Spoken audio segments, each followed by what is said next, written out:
when Cameron was in Egypt's land.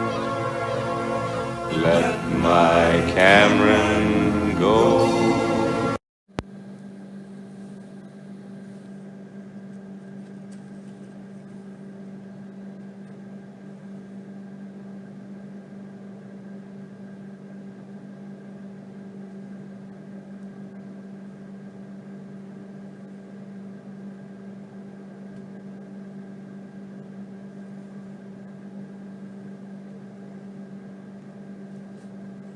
Hello there, pipe smokers. I was doing a bit of reading with The Hobbit. Been away from it for a little bit of time because I mentioned it, I think, in a previous video. You might see my light flickering, which is really great for the eyes. Anyway, so I'm enjoying some bullseye flake in my Falcon with a cup of Morning Joe.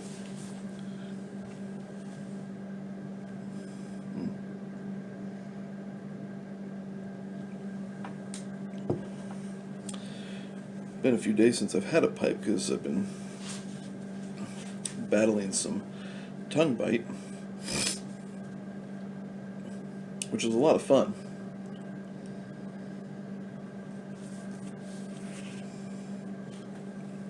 Don't recommend it. But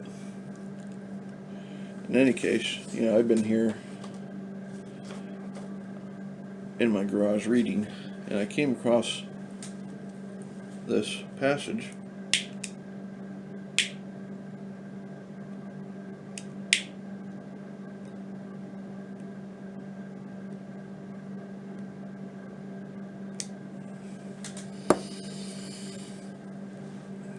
And it's a good reason to come out here and read. The dwarves, if you're familiar with The Hobbit, a guy by the name of Bilbo Baggins comes, or living in his house, and he gets interrupted by Gandalf and 13 dwarves. And they pretty much barge in and have an unexpected party. And so after the dwarves clean up and everything, making Bilbo all sorts of nervous, they sing a song about cracking plates and all that, all the things that Bilbo Baggins hates. If you've seen the movie, that's one of the things that they sing. Well,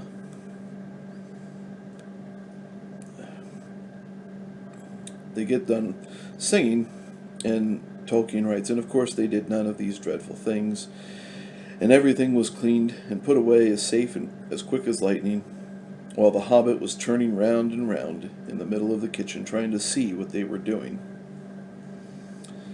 Then they went back, and they found Thorin, with his feet on the fender, smoking a pipe. He was blowing the most enormous smoke rings, and wherever he told one to go, it went, up the chimney, or behind the counter on the mantelpiece, or under the table, and round the ceiling. But wherever it went, it was not quick enough to escape Gandalf. Pop! He sent a smaller smoke ring from his short clay pipe straight through each one of Thorin's, and then Gandalf's smoke ring would go green and come back and hover over the wizard's head. He had a cloud of them all about him already, and in the dim light it made him look strange and sorcerous. Bilbo stood still and watched. He loved smoke rings, and then he blushed to think how proud he had been yesterday morning of the smoke rings that he had sent up the wind over the hill. Simple little things. I like smoke rings. This light is irritating me. Anyway. Not sure what's going on with it. Simple little things. Smoking a pipe, enjoying it, blowing smoke rings, and that's one of the great things about Tolkien. In his writing, he took little things and describe them very well so that you can get a picture of the enjoyment that people took in these little things. And that's the first paragraph that I read, and I just kind of had to turn on the camera and make a video about it because, boy, we should be enjoying the little things in life. You know, they're simple blessings that are given to us. And we should be cognizant of them and thankful for them. And just take a minute to take a deep breath and have a smile about them. You know, the little things are really great. And I've been telling this lesson to my teenage daughter. You know, and when you're a teenager, you're all about looking at some negative things and you're just trying to grow as a person. It's a difficult time in life, and I totally get it. And a lot of people don't really grow out of that anger. But I'm cognizant enough to tell her, like, if you really sit down and think about it, Kogan, it's my daughter's name, there is infinitely more, or there are infinitely more, positive things that go on during the day than the negative. You just have to look for them. And they're the simple things that if you take the time to take a deep breath and look, they're there. You wake up, the sun is shining. Yes, I'm getting frustrated by the flickering lights, but I have an opportunity to read, have a pipe, have a coffee.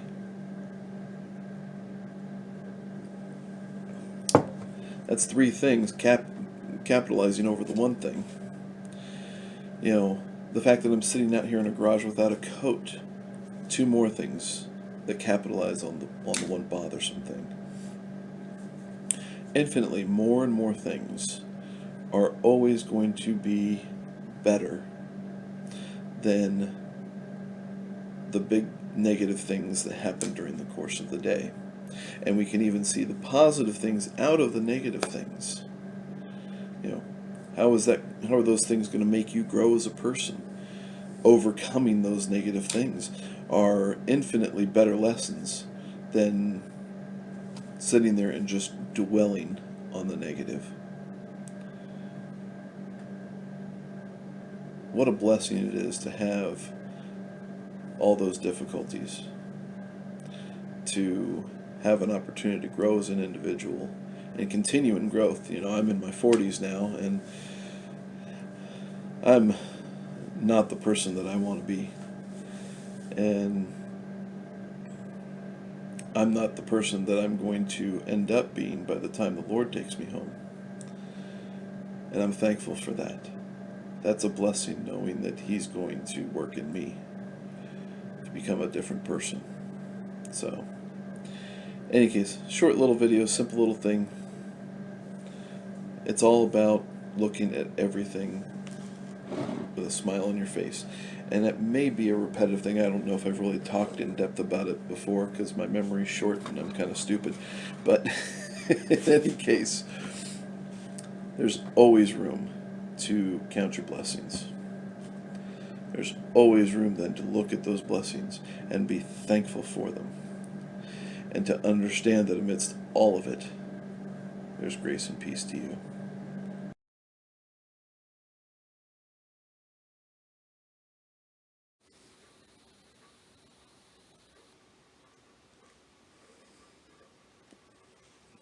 Got a flickering light? There's your resolution.